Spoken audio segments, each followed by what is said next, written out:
Bonsoir à tous et à chacun.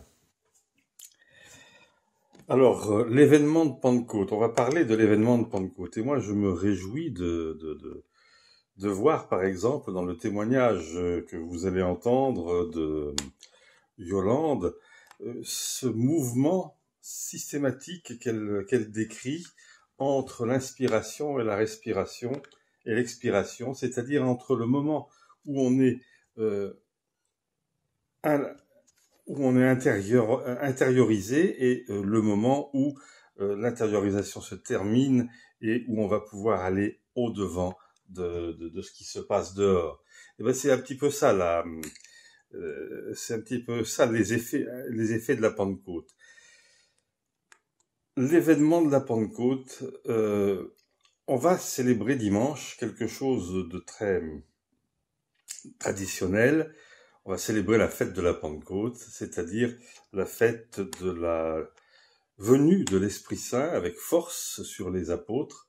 Et c'était une première Pentecôte. Et je crois que le fil conducteur de ce que nous allons dire maintenant, c'est que justement, il y a une Pentecôte première, il y a une deuxième Pentecôte, une troisième, etc. Et de génération en génération, il y a des Pentecôtes aujourd'hui. Donc, les 12 étaient en cénacle, ils étaient ensemble, ils n'étaient pas rassurés, je pense que la peur les habitait, comme la peur a pu nous habiter pendant ces 2 mois de confinement, et ce parallèle est assez expressif. La peur les habitait, ils étaient là ensemble, ils attendaient ce qui avait été promis par notre Seigneur Jésus, ils l'attendaient, et avec impatience, je ne sais pas, mais avec foi, très certainement. Alors, pendant qu'ils étaient réunis, la maison s'est mise à trembler. Il y a eu un violent coup de vent, un bruit énorme, et puis il y a eu ces langues qu'on nous dit de feu qui se sont partagées et qui se sont posées sur chacun des apôtres. Et aussitôt, ils se sont mis à chanter, ils se sont mis à parler en langue. Parler en langue, ici, c'est plutôt effectivement le sens de la glossolalie, c'est-à-dire le parler en langue qu'on retrouve dans l'épître aux Corinthiens la première épître aux Corinthiens de Saint Paul, qui nous annonce dans 1 Corinthiens 13 que on peut avoir toutes les langues parlées par les anges et toutes les langues de la terre. La glossolalie, c'est pas forcément parler une langue étrangère, c'est parler des langues que nous ne connaissons pas, des langues comme cette sorte de babillement qu'un enfant peut avoir envers son père. Et ça, c'est le fait de l'Esprit Saint. Néanmoins, les gens qui ont entendu ce qui se passait, qui ont vu sortir ces apôtres du cénacle, sortir ces apôtres de leur carcan de peur, ces gens-là se sont demandé ce qui se passait parce qu'ils les comprenaient. Et ça, c'est le deuxième miracle. Les langues, la glossolalie était exprimée, et le deuxième miracle, c'est que tout le monde entendait dans sa propre langue. Ça ne veut pas dire que les apôtres parlaient toutes les langues des personnes qui étaient réunies ici, qui venaient d'un peu partout du bassin méditerranéen, mais ils parlaient. Et les autres entendaient, comprenaient ce qui se disait. Bien, ça, c'est effectivement la force de l'Esprit Saint. Et elle est toujours surprenante. Elle est surprenante parce que tout le monde se pose la question, mais qu'est-ce que c'est que cette histoire-là? Pourquoi ces gens font-ils comme ça? Ils sont sûrement pris de vin doux, ils sont sûrement ivres. Et Pierre, alors, leur annonce autre chose. Et ça fait partie de la Pentecôte. Cette annonce qui est faite par Pierre, Pierre leur dit, vous voyez ce qui se passe ici, souvenez-vous ce Jésus que vous avez rencontré ou connu pour certains, pour la plupart peut-être, eh bien, vous l'avez livré, il a été crucifié, il a été condamné à mort parce que vous l'avez livré, Et Dieu l'a ressuscité d'entre les morts et nous en sommes témoins.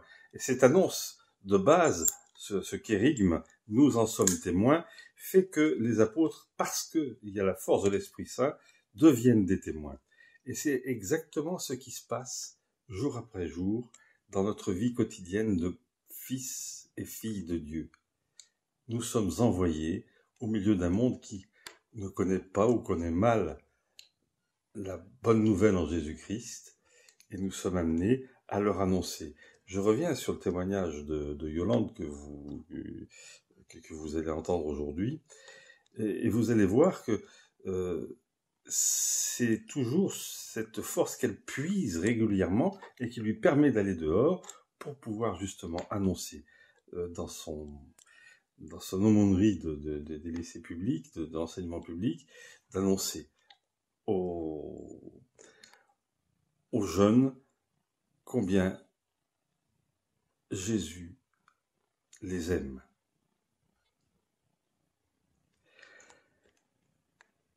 Un peu plus loin, dans les Actes des Apôtres, on trouve encore une autre manifestation de l'Esprit Saint. Cette autre manifestation de l'Esprit Saint, elle nous indique simplement que Pierre et Jean, entre autres, ont guéri quelqu'un. Ça a agacé les autorités, et donc ils se sont retrouvés à comparaître devant ces autorités, à même être mis en prison. Et ils ont fini par être libérés parce que de toute façon, ils ne pouvaient pas faire autrement. Et ça, c'est dans l'acte 4. Les apôtres reviennent dans la communauté chrétienne, la première communauté chrétienne qui prenait forme. Et là, ils se sont mis encore en prière en face des tribulations qu'ils connaissaient. Ils se sont remis en prière. Et là, je cite parce que c'est très important, c'est quelque chose qui est d'actualité pour chacun d'entre nous quand on accueille l'Esprit Saint. Il y a cette prière qui est faite. À présent donc, Seigneur, considère leurs menaces et afin de permettre à tes serviteurs d'annoncer ta parole en toute assurance, étends la main pour opérer des guérisons, signes et prodiges par le nom de Jésus,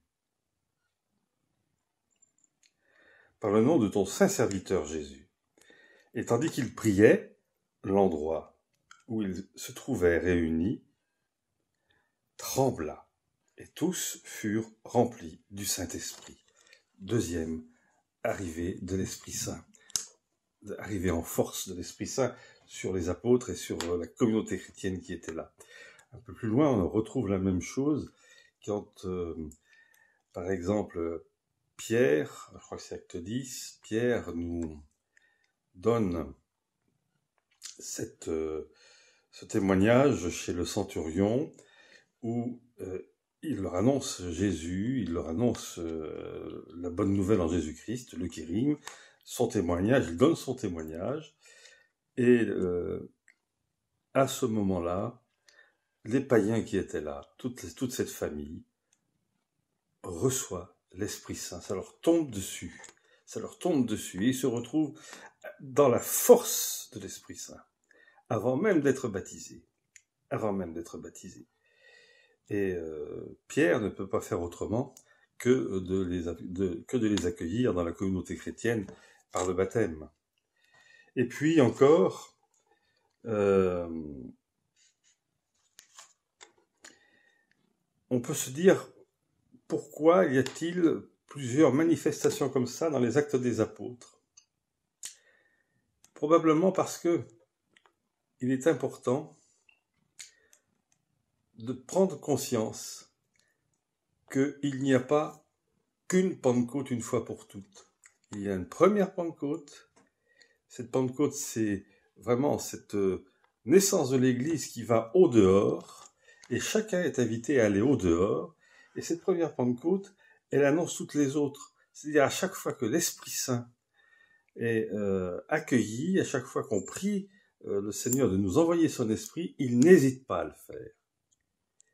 Et aujourd'hui, c'est exactement la même chose. Le Seigneur n'hésite pas à envoyer son esprit à qui le lui demande. Et aujourd'hui, même dans la liturgie, eh bien, nous passons, après la Pentecôte, au temps ordinaire. Mais ce temps ordinaire, c'est quoi? C'est le temps de la Pentecôte. C'est-à-dire le temps de l'ouverture, le temps d'aller dehors, le temps de se montrer. Pour témoigner, de se montrer comme étant témoin de Jésus-Christ, pour annoncer la bonne nouvelle. Et ce temps, il est actuel aujourd'hui. Il n'est pas terminé avec les actes des apôtres. C'est aujourd'hui que nous sommes appelés à témoigner de ce que Jésus a pu faire pour chacun d'entre nous. Et nous ne pouvons le faire que si nous demandons à l'Esprit Saint de nous donner cette force et ce courage et de nous faire traverser les différentes circonstances qui ne sont pas toujours des circonstances très agréables, mais qui sont souvent des circonstances où ça se termine bien parce que l'Esprit Saint nous accompagne. Voilà ce que je pouvais dire sur ce que nous promet la Pentecôte. Je crois personnellement que depuis cette première Pentecôte, nous vivons une Pentecôte permanente. Elle est actuelle aujourd'hui comme elle l'était dans le passé, et c'est la permanence de la manifestation de l'Esprit Saint, si nous y faisons attention, si nous sommes attentifs à tout cela, c'est cette permanence-là qui nous permet aujourd'hui de vivre notre foi, et de la vivre non pas refermée sur nous-mêmes, non pas attachée à être dans un cocon, mais en ouverture. Parce que ce que Dieu a fait pour chacun d'entre nous, ce que le Seigneur Jésus a fait pour chacun d'entre nous, nous ne pouvons pas le garder pour nous. Nous ne pouvons pas le garder pour nous. C'est trop. Il faut que les autres en profitent aussi. Et c'est ce que fait un petit peu l'Esprit Saint qui nous envoie comme missionnaires. Voilà, cette Église en mission, c'est celle qui est aspirée par l'Esprit Saint. Alors, une petite anecdote tirée là aussi des Actes des Apôtres. Celle dans Acte 19, vous savez, c'est l'histoire des Éphésiens. Paul arrive à Éphèse et il rencontre des personnes qui avaient été baptisées par Jean-Baptiste. Et il leur parle de ce qui s'est passé depuis avec Jésus, et il leur parle effectivement de cette effusion particulière de l'Esprit Saint qui vient donner la force, et ils lui répondent, mais nous ne savions même pas qu'il y avait un Esprit Saint. Alors, Paul les enseigne, et pendant qu'il les enseigne, l'Esprit Saint leur tombe dessus, et ils se mettent à prophétiser. Ils se mettent à prophétiser comme, vous savez, c'est ces prophètes où l'Esprit Saint tombe dessus, on le retrouve aussi dans le premier livre de Samuel, on le retrouve dans le deuxième livre des rois, on le trouve un petit peu partout dans l'Ancien Testament, enfin dans les livres historiques. Et ce qui est surprenant, c'est que ces personnes qui étaient là à Éphèse étaient une douzaine seulement. Et cette douzaine-là, elle a essaimé. C'était à l'origine de toutes les églises autour d'Éphèse, en particulier les églises de l'Apocalypse, c'est-à-dire Laodicée, Philadelphie, Thyatire, Smyrne, et puis d'autres.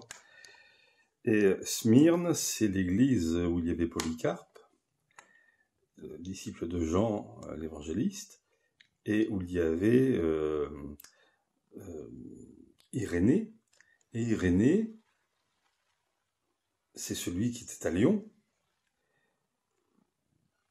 Si bien que cette douzaine de personnes qui ne savaient même pas ce que c'était que l'Esprit Saint et sur qui c'est tombé, a tellement essaimé qu'aujourd'hui, si nous parlons ici, nous sommes nous sommes héritiers de cela. Si nous parlons ici, c'est parce que eux ont été capables de se mettre sous l'onction de ce Saint-Esprit.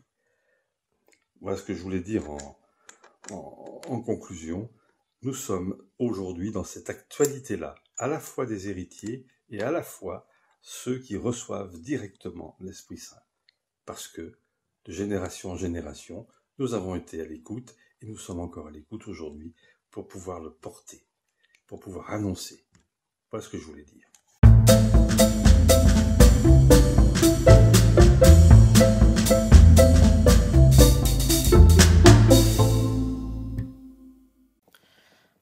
Je témoigne qu'il est difficile de sortir de notre confort quotidien, de nos habitudes, de ce que l'on connaît.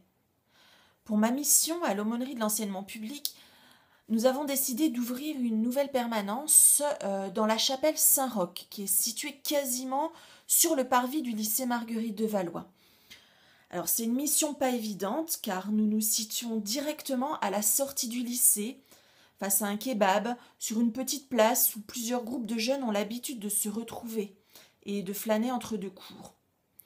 Nous arrivons donc dans un espace, dans un lieu et dans un moment où nous ne sommes pas du tout attendus. Pas du tout.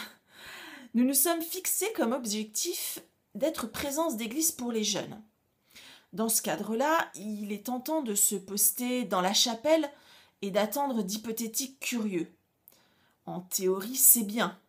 Mais en pratique, il faut se rendre à l'évidence qu'il faut d'abord aller rencontrer les jeunes, leur expliquer qui on est, pourquoi on est là, si on veut susciter leur intérêt.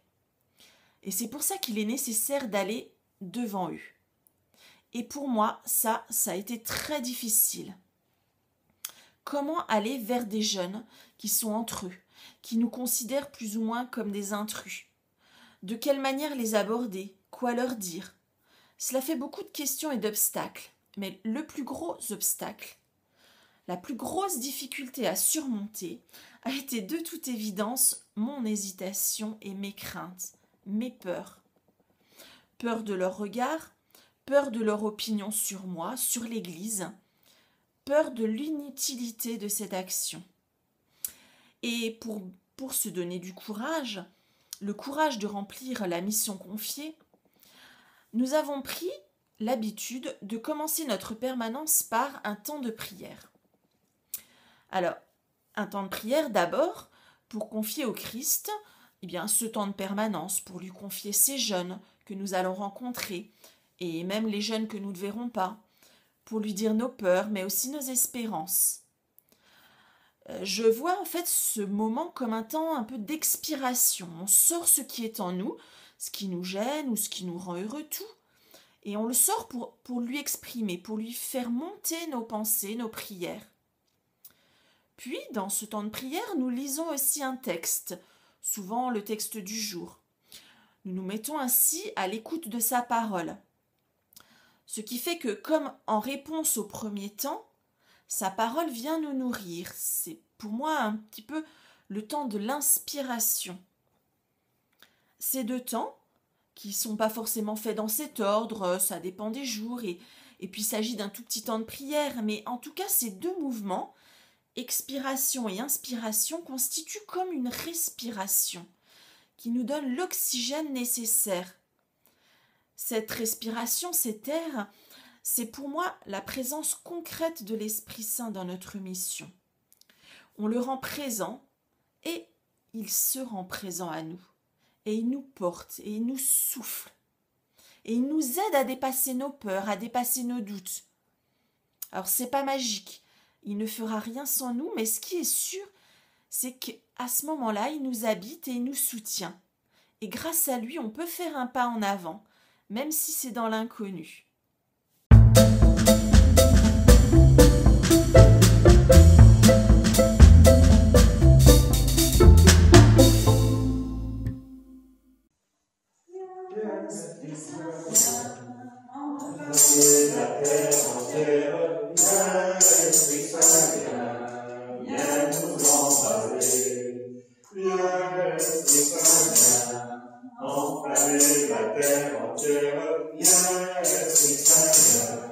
Viens nous embraser.